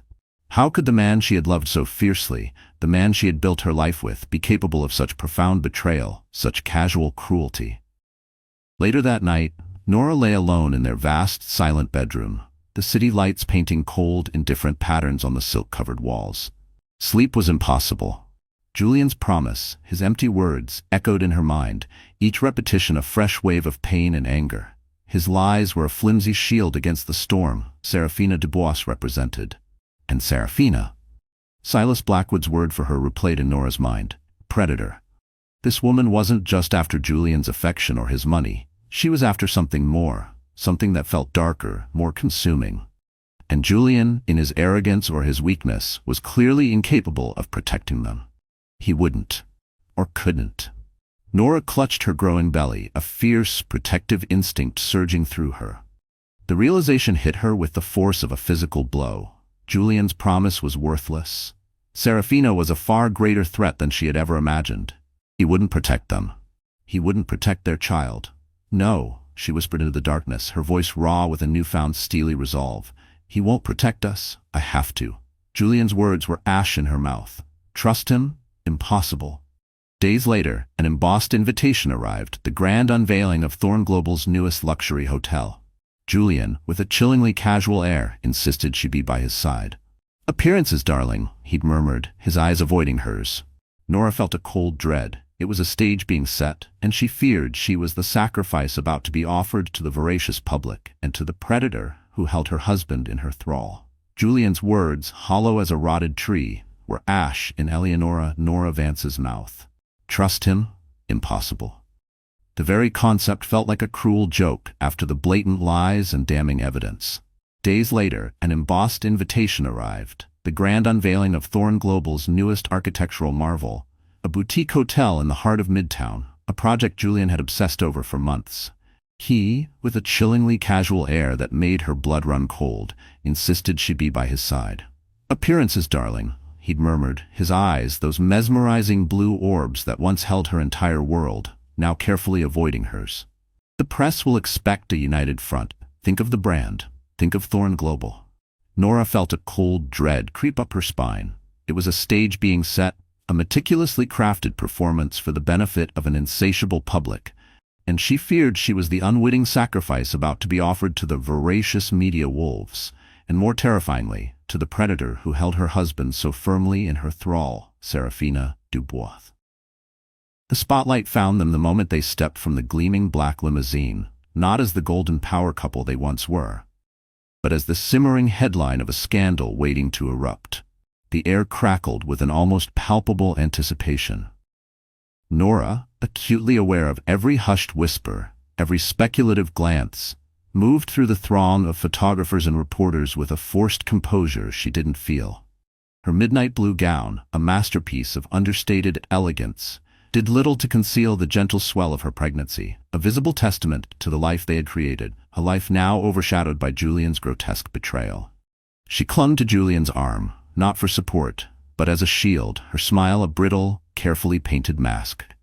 He, for his part, played the role of doting husband to perfection, his hand resting solicitously on the small of her back, his laughter a little too loud, his charm a little too forced. Liar. Hypocrite. The grand lobby of the new hotel was a symphony of modern opulence, soaring ceilings, avant-garde sculptures, and a sea of exquisitely dressed guests sipping champagne and exchanging air kisses. For a fleeting, treacherous moment, as they made their grand entrance, the crowd parting before them like the Red Sea, Nora almost allowed herself to believe the lie. Almost. That perhaps, somehow, they could salvage the shattered remnants of their marriage. That Julian would wake from this madness, see the abyss he was dragging them towards, and choose her, choose their family. Hope, that insidious, stubborn weed, threatened to take root in the barren landscape of her heart. And then she saw her, Serafina Dubois, standing near the dramatic centerpiece sculpture, ironically, one of her own much-lauded, disturbingly abstract creations. Serafina was a vision in backless silver, a siren luring sailors to their doom. She held court, a predatory gleam in her dark eyes, captivating a small coterie of elite guests that included Ariana Fisher, a notoriously ruthless real estate investor from Los Angeles, whose portfolio was almost as legendary as her string of discarded lovers, and even, to Nora's faint surprise, the celebrated British character actor Benedict Sterling, looking utterly mesmerized. When Serafina's gaze finally locked with Julian's across the crowded room, Nora felt the air go frigid. It wasn't just a glance, it was a jolt, an undeniable current of illicit electricity that arced between them. A silent, intimate conversation that excluded everyone else, most pointedly Nora. The world seemed to tilt on its axis. Nora forced her lips into a wider, brighter smile, a rictus of social grace, as Julian, his voice a low murmur against her ear, excused himself. "Just need to greet some VIPs, darling. The lifeblood of Thorn Global, you understand." He squeezed her arm, a gesture that was meant to be reassuring, but felt more like a brand. She stayed behind, a solitary figure amidst the glittering throng, watching discreetly from afar as he moved towards Serafina. His posture, usually so confident, so commanding, was tense, almost apprehensive. What a joke. Nora couldn't hear the words exchanged over the sophisticated hum of champagne-fueled conversations and the smooth jazz drifting from hidden speakers, but she didn't need to. Their body language spoke volumes. She saw Serafina place a perfectly manicured hand on Julian's arm, a gesture that lingered a fraction of a second too long, a possessive claim staked in the most public of arenas. And then, the unthinkable. The act that would forever be seared into Nora's memory, a brand of shame and betrayal. Julian, her husband, the father of her child, leaned in, and Serafina, with a triumphant, almost feline grace, slipped her arms around his waist, pulling him into an embrace that was anything but friendly. It was intimate, possessive, a blatant, brazen declaration for all the world to see. Onlookers, their champagne flutes momentarily forgotten, stared, transfixed. A few strategically placed press cameras flashed, capturing the moment, preserving the humiliation for eternity. And it was then, in that frozen sliver of time, that Julian's gaze, as if drawn by an invisible thread, flicked up and met Nora's. His eyes, wide with a dawning horror, a mask of guilt quickly descending. Time seemed to stop. He pulled away from Serafina, a jerky, awkward movement, his face a study in panicked contrition. Serafina, damn her, merely glanced back at Nora, her expression aloof, almost triumphant. She didn't move an inch from Julian's side. She simply stood there, a queen surveying her conquered territory. In that instant, Nora felt a rush of pure, unadulterated, heartbreaking fury that nearly buckled her knees. This wasn't speculation. This wasn't rumor. This wasn't Silas Blackwood's dossier. This was her husband, in the flesh, hugging his mistress in front of the entire world, in front of her. A wave of whispers rippled through the nearby guests, insidious and cruel. One particularly sharp hiss cut through the noise. "Isn't that Julian's wife over there? The pregnant one?" Nora's cheeks burned with a humiliation so profound, so searing, it felt as though her skin was on fire. Without a word, without a glance back, she turned on her heel, her mind reeling, and darted out of the lobby, through the startled throng, her only thought to escape before the cameras, those vultures of public despair, could swarm her. That very public, very deliberate embrace confirmed everything Nora had feared. Julian's promise to end things with Serafina was hollow, a meaningless string of syllables. And now, their private agony would become public fodder, a delicious scandal for the tabloids to feast upon, threatening not just her marriage, but her very sense of self, her identity, and the future of the precious baby she carried. The ensuing media scandal was even more brutal than Nora could have imagined. The next morning, photos of the embrace, as the tabloids quickly dubbed it, dominated gossip websites, tabloid front pages, and social media feeds. Headlines screamed, "Billionaire Thorn's public betrayal," and "Pregnant wife humiliated at husband's own gala." Some speculated on the state of their marriage, others on the identity of the mystery woman, though Serafina's name was soon common currency.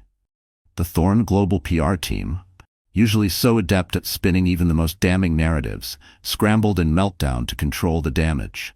But the images were too sensational, too viscerally shocking, to be easily dismissed or explained away. The carefully constructed facade of the Thorn empire and the Thorn marriage had crumbled. Julian, when he finally slunk back to the penthouse hours later, looking disheveled and reeking of stale champagne and desperation, found Nora in the master suite, calmly, methodically packing a small, expensive leather overnight bag. Not a trousseau for a runaway bride, but the emergency kit of a woman preparing for battle. He launched into a fresh torrent of pathetic excuses, his voice hoarse, his eyes bloodshot.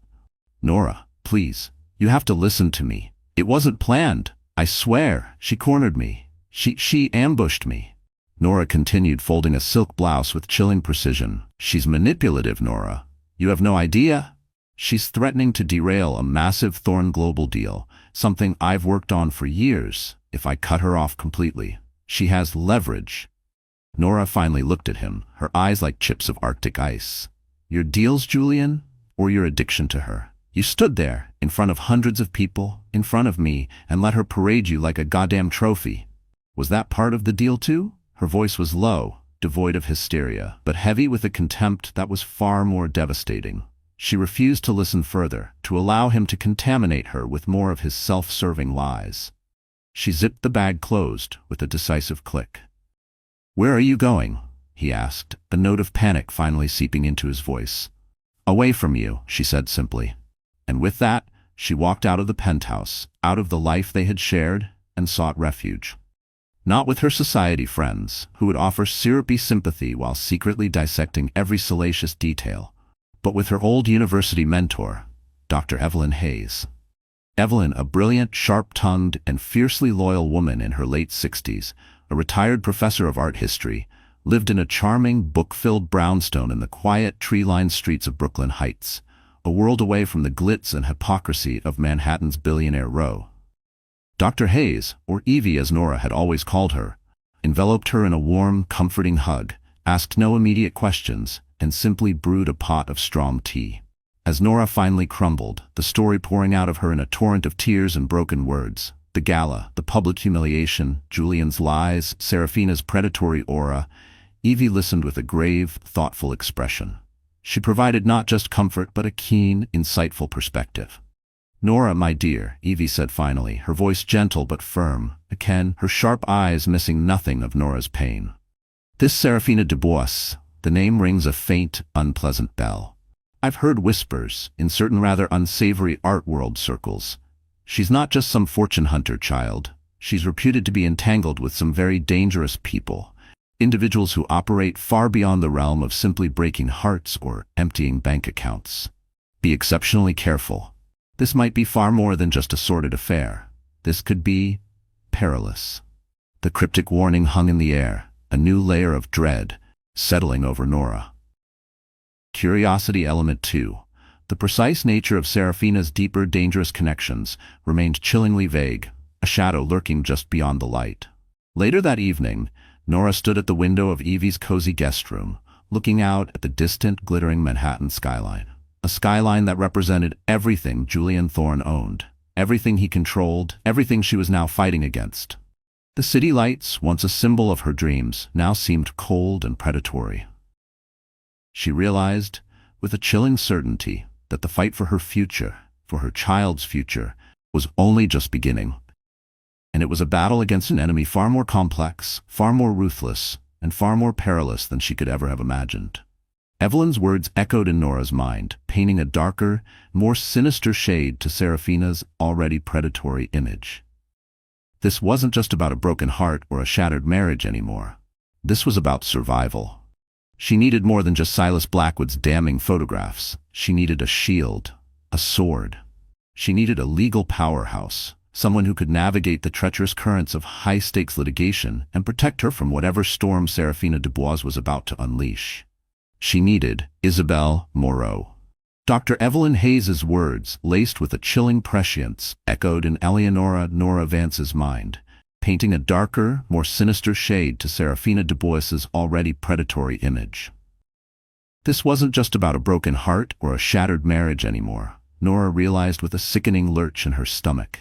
This was about survival.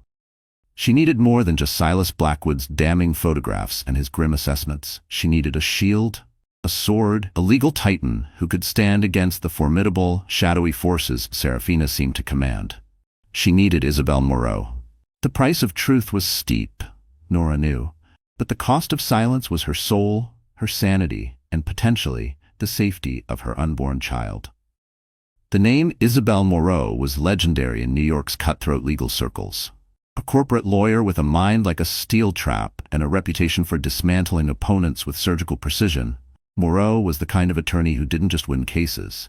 She annihilated them. Securing a meeting was an ordeal in itself, a testament to Moreau's exclusivity and the sheer volume of high-stakes battles she juggled. But Evelyn Hayes, it turned out, had connections that ran deeper and wider than Nora had ever imagined, and a discreet call had opened the formidable lawyer's door. Isabel Moreau's office, perched high above Fifth Avenue, was a study in minimalist power. Sleek lines, muted colors, and a view that could make emperors weep. Moreau herself was much the same, impeccably dressed, her dark hair swept back in a severe chignon, her eyes missing nothing.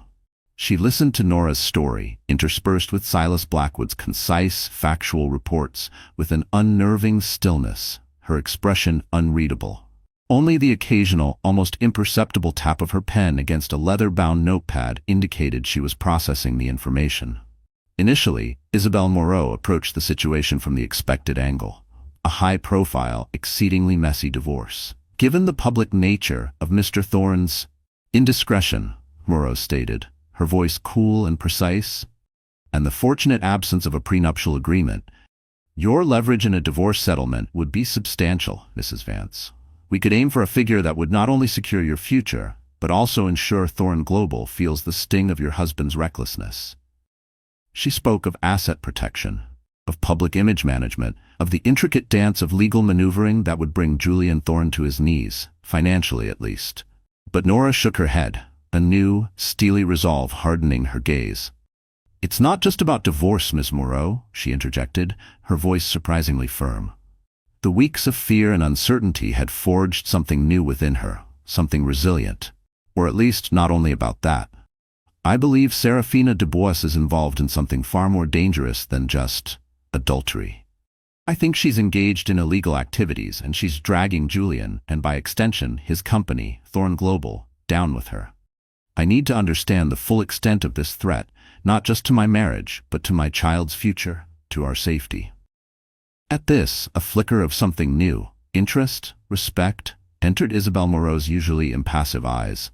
She gestured for Silas Blackwood to elaborate. Silas, ever the professional, laid out his expanded findings. Serafina's exorbitantly lavish art exhibitions, often mounted with little discernible financial backing from legitimate sources. Her suspiciously close association with one Dmitry Volkov, a shadowy Eastern European oligarch whose name was frequently whispered in connection with international money laundering and other unsavory enterprises. And, most damningly, a trail of suspicious financial transactions, intricate and deliberately convoluted, funneling large sums of money through a series of newly established Thorne Global shell corporations. The pattern suggested a sophisticated, large-scale art laundering scheme, using Thorne Global's legitimate veneer as a cover. It was a breathtakingly audacious criminal enterprise. Isabel Moreau's perfectly sculpted eyebrow arched. Mr. Blackwood, she said, her voice now carrying a distinct edge of professional curiosity, your findings are compelling. If this can be substantiated, it changes the entire complexion of the case. We're no longer just talking about a philandering husband, Mrs. Vance.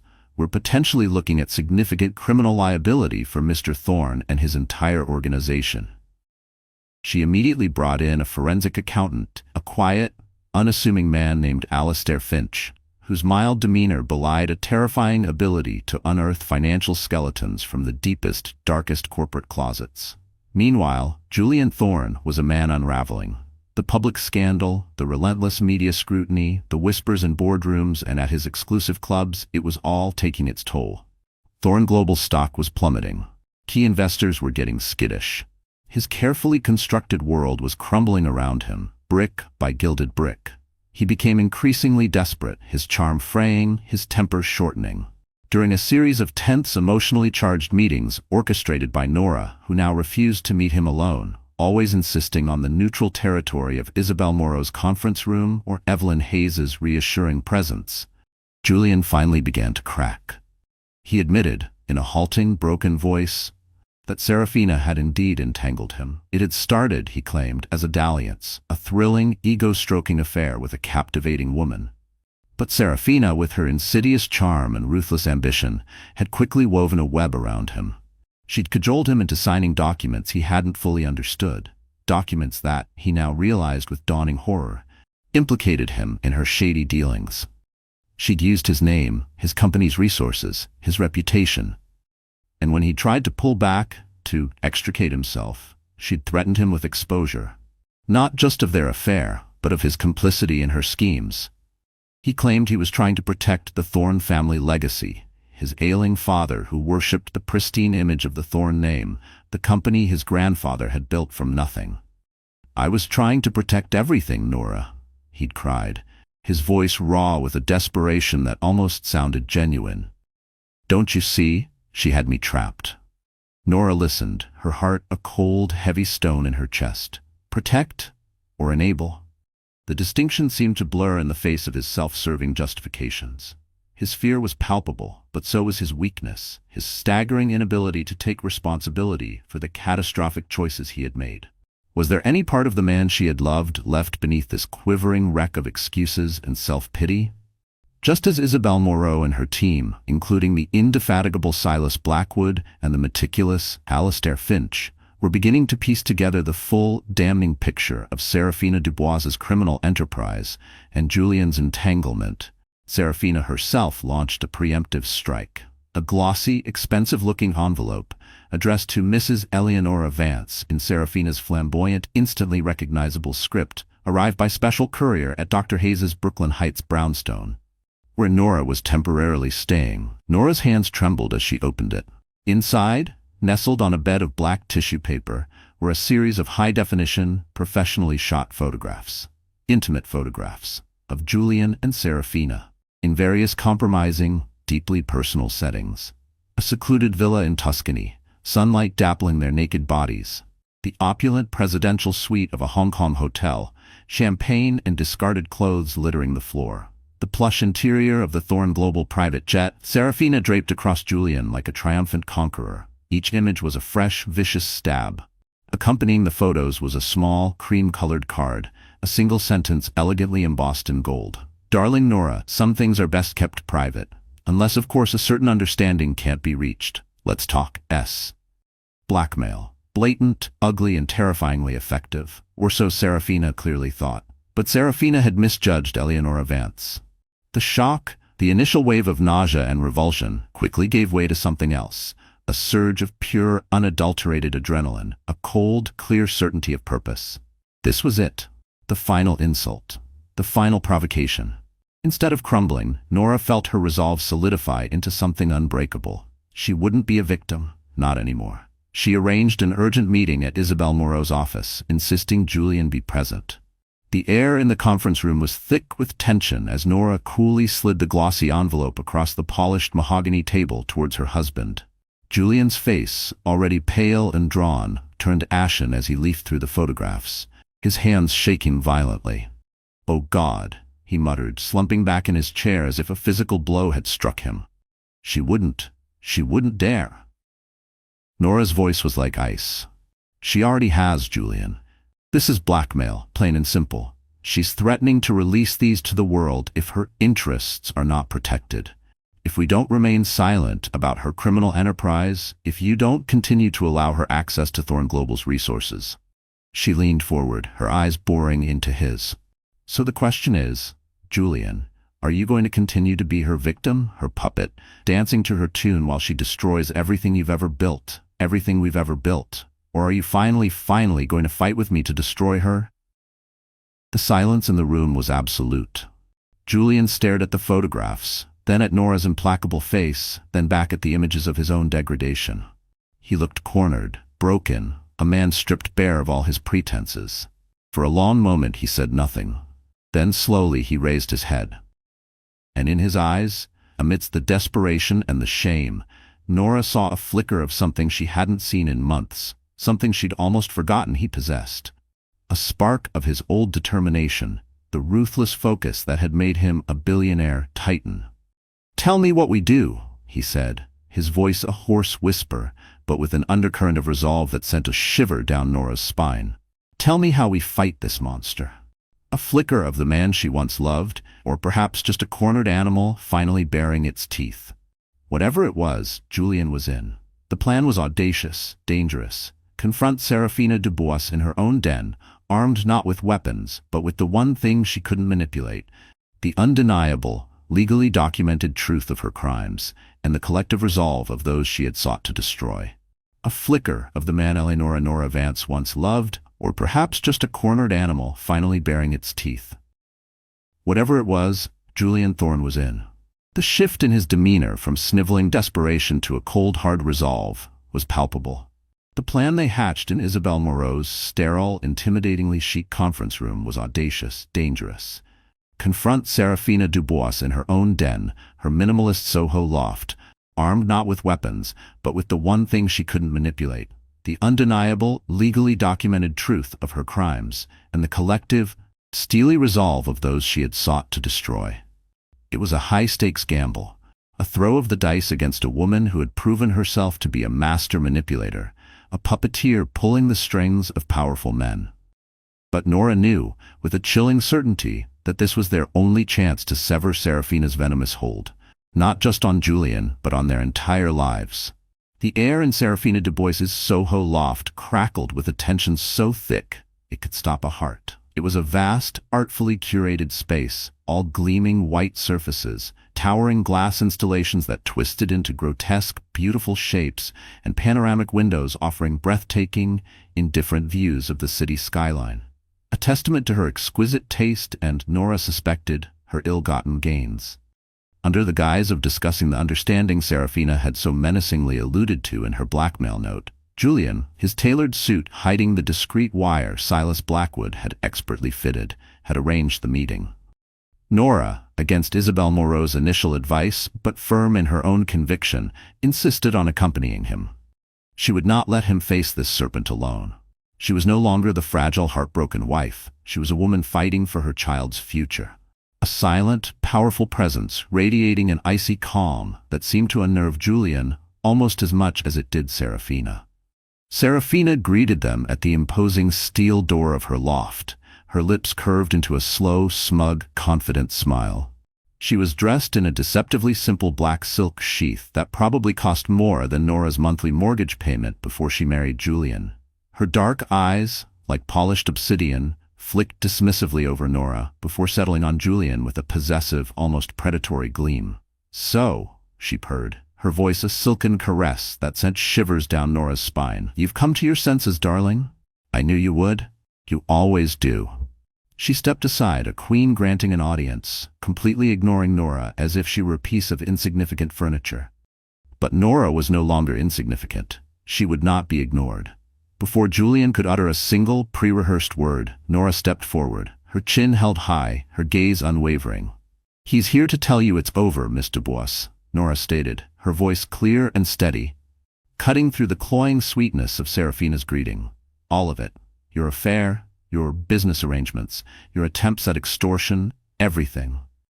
The smile on Serafina's face faltered, just for a fraction of a second, a tiny crack in her flawless facade. Then it was back, wider, more predatory.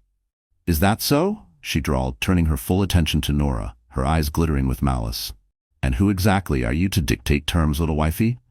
Julian and I have understandings that far predate your fleeting presence in his life." The confrontation was intense, a battle of wills waged in the heart of the enemy's territory. Serafina, initially attempting to maintain control, tried to play her trump card, threatening to release the damning photographs to the press, to destroy what little remained of Julian's reputation. "You wouldn't want these to become public, would you, Julian, darling?" she taunted, gesturing towards an identical glossy envelope lying on a stark white marble coffee table. "Think of your father. Think of Thorne Global's already fragile stock prices." But Isabelle Moreau and Silas Blackwood, along with Alistair Finch, the forensic accountant, had armed them well. They weren't just waiting discreetly nearby as a backup. They had already prepared a formidable arsenal. Cease and desist letters, meticulously detailing Serafina's blackmail and defamation, were ready to be served. More importantly, a comprehensive dossier, a damning testament to her criminal enterprise, was poised for delivery to the relevant federal authorities. Julian, coached extensively by Isabel, finally found his voice, a newfound strength, or perhaps the courage of a desperate man with nothing left to lose. He laid out their knowledge, his voice gaining confidence with each damning revelation. Her sophisticated art laundering schemes, her illicit partnership with the notorious oligarch Dmitry Volkov, the intricate web of shell corporations used to funnel money through Thorn Global, and, crucially, the irrefutable evidence of her extortion. He even detailed how Silas had discovered a small, almost invisible camera in the corner of the loft's main living area, no doubt for Serafina's own perverted sense of security, or perhaps to gather her own leverage. "Two can play at that game, Serafina," Julian said, a grim satisfaction in his tone, indicating the hidden microphone on his lapel that was recording every word. "Release those photographs if you wish, Serafina," Julian concluded, his voice cold, devoid of its earlier tremor. "You might enjoy a few days of tabloid notoriety, but understand this, if you do, you'll be trading that fleeting fame for a federal indictment. Money laundering, racketeering, extortion, those carry rather more significant penalties than a messy divorce, wouldn't you agree?"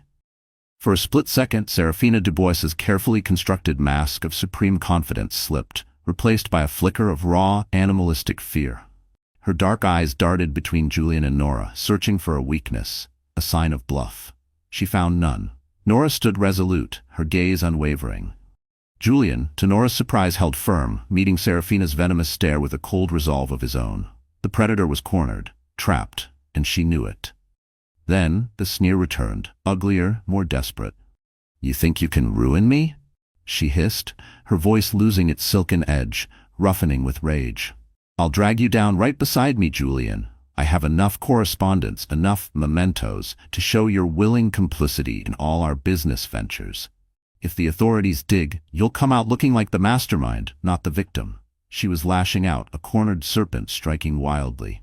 She even, in a fit of theatrical fury, snatched a heavy crystal vase from a nearby pedestal and hurled it across the loft, where it shattered against a pristine white wall with a sickening crash. But her threats, once so potent, now sounded hollow, desperate. They had more on her than she could ever have on them. The balance of power had irrevocably shifted. At that precise, prearranged moment, Isabel Moreau, the picture of icy legal authority, made her entrance, or rather Julian's phone. Strategically placed on the coffee table, rang, and he put it on speaker. Isabel's crisp, commanding voice filled the suddenly silent loft. "Miss Dubois," she began without preamble, "this is Isabel Moreau, counsel for Mr. and Mrs. Julian Thorne. I trust Mr. Thorne has made his position and ours abundantly clear.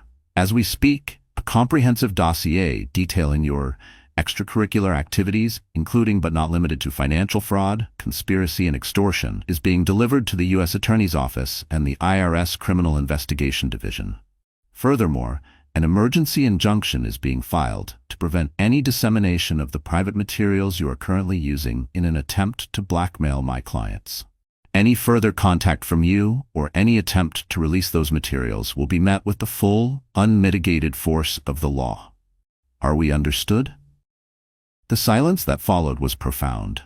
Serafina Dubois, the woman who had brought titans to their knees, stood amidst the glittering shards of her shattered vase, her face a mask of stunned disbelief, then dawning, impotent rage.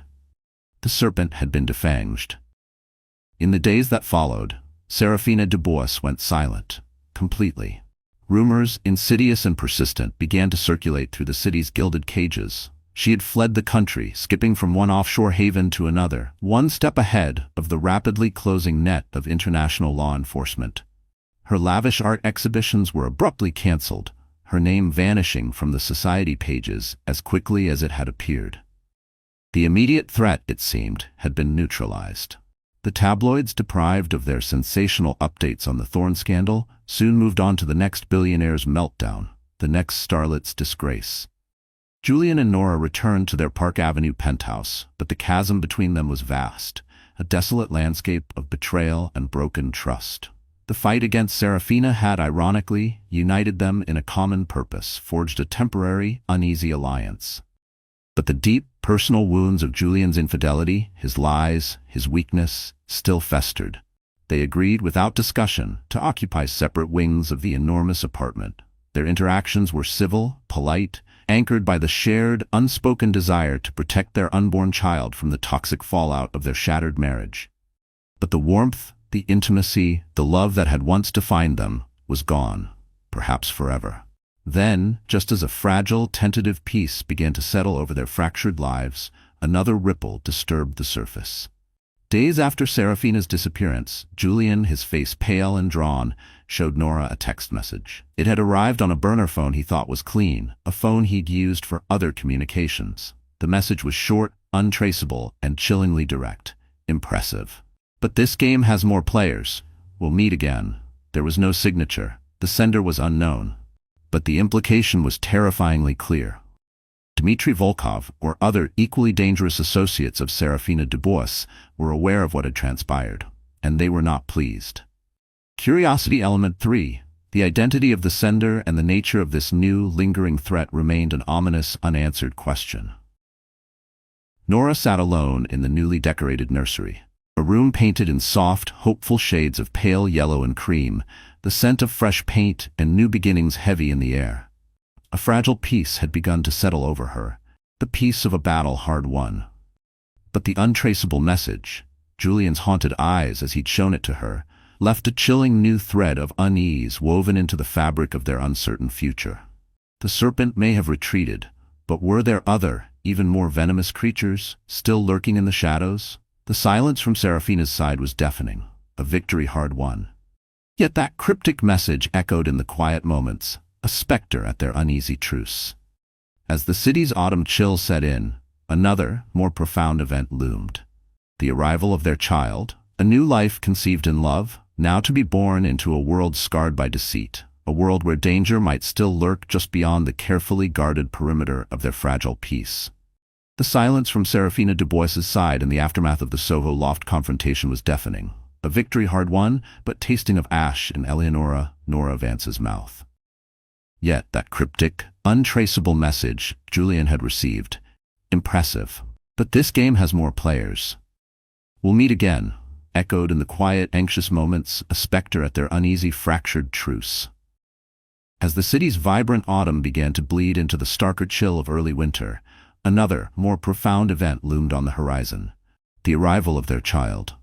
A new life, conceived in a love Nora now painfully questioned, was about to be born into a world irrevocably scarred by deceit. A world where danger might still lurk, just beyond the carefully guarded perimeter of their fragile, uncertain peace. The first cry of their newborn daughter, Aurora Lily Thorne, didn't just fill the sterile, hushed confines of the private suite at St. Augustine's Hospital. It echoed with the sound of a shattered past and the undeniable, terrifying whisper of an uncertain future. Nora, exhausted but exhilarated after a long and arduous labor, held their tiny, perfect daughter, a wave of fierce, primal love washing over her, so potent it momentarily eclipsed the pain, the betrayal, the gnawing fear that had become her constant companions. Julian was there, beside her, as he had been, surprisingly, throughout the entire ordeal. He hadn't flinched. He hadn't complained. He had held her hand, wiped her brow, his eyes filled with a raw, naked emotion she hadn't witnessed in him for what felt like an eternity. When the nurse gently placed Aurora, swaddled in a soft, pristine white blanket, into Julian's arms, something within him seemed to break.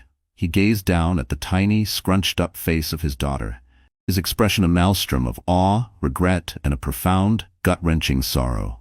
And then, Julian Thorne, the titan of industry, the master manipulator, the man who had so callously shattered her world, wept. Not silent, dignified tears, but great racking sobs that shook his entire frame. A display of raw, unfiltered remorse that stunned Nora into a momentary, disbelieving silence. Could this be real? This broken man, cradling their newborn child as if she were the most fragile, precious thing in the universe? Or was it just another, more sophisticated performance? The cynical, wounded part of her, the part that Serafina and Julian himself had so brutally carved out, whispered a warning. But another, older, more hopeful part of her, the part that remembered the man she had fallen in love with, dared to wonder. The narrative of their lives shifted in those early weeks of parenthood. The hushed, tense conferences in Isabel Moreau's office, the clandestine meetings with Silas Blackwood, the incessant, lurid headlines, they were replaced by the relentless, exhausting, yet strangely beautiful rhythm of sleepless nights, endless diaper changes, and the soft, gurgling coos of their daughter. The grand Park Avenue penthouse, once a silent testament to their fractured marriage, now echoed with the surprisingly domestic sounds of parenthood. Aurora Lily, their tiny, innocent heir, had unknowingly become the fragile bridge across the vast, desolate chasm that separated her parents. Julian, to Nora's cautious surprise, threw himself into fatherhood with an almost desperate fervor. He learned to change diapers, to soothe Aurora's colicky cries in the dead of night, his large, capable hands surprisingly gentle. He also, at Nora's quiet but firm insistence, and perhaps spurred by the terrifying abyss he had stared into, began to actively participate in intensive therapy, finally grappling with the catastrophic choices he had made and their devastating consequences. He spoke, haltingly at first, then with increasing honesty, about the intoxicating allure of Serafina's world, the subtle, insidious way she had woven her web around him, exploiting his ego, his ambition, his carefully concealed insecurities. He didn't make excuses, not anymore. He simply confessed. And in those confessions, Nora began to see, not the monster she had understandably envisioned, but a flawed, deeply damaged man who had very nearly lost everything, including himself. Nora, too, found a unique solace and an unexpected strength in motherhood. The fierce, all-consuming love she felt for Aurora became her anchor, her guiding star in the turbulent sea of her emotions. Slowly, painstakingly, she began her own healing journey. The betrayal was a raw, gaping wound, one that would likely never fully disappear. But the daily, tangible miracle of her daughter's existence began to mend the ragged edges. Trust, however, was not so easily rebuilt.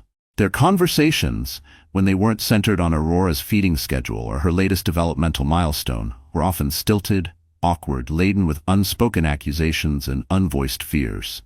Yet, beneath the surface, a shared, unwavering commitment to their child began to forge a new, albeit fragile, connection between them. Serafina Dubois remained a ghost, her name a dark, unspoken footnote in their scarred legacy.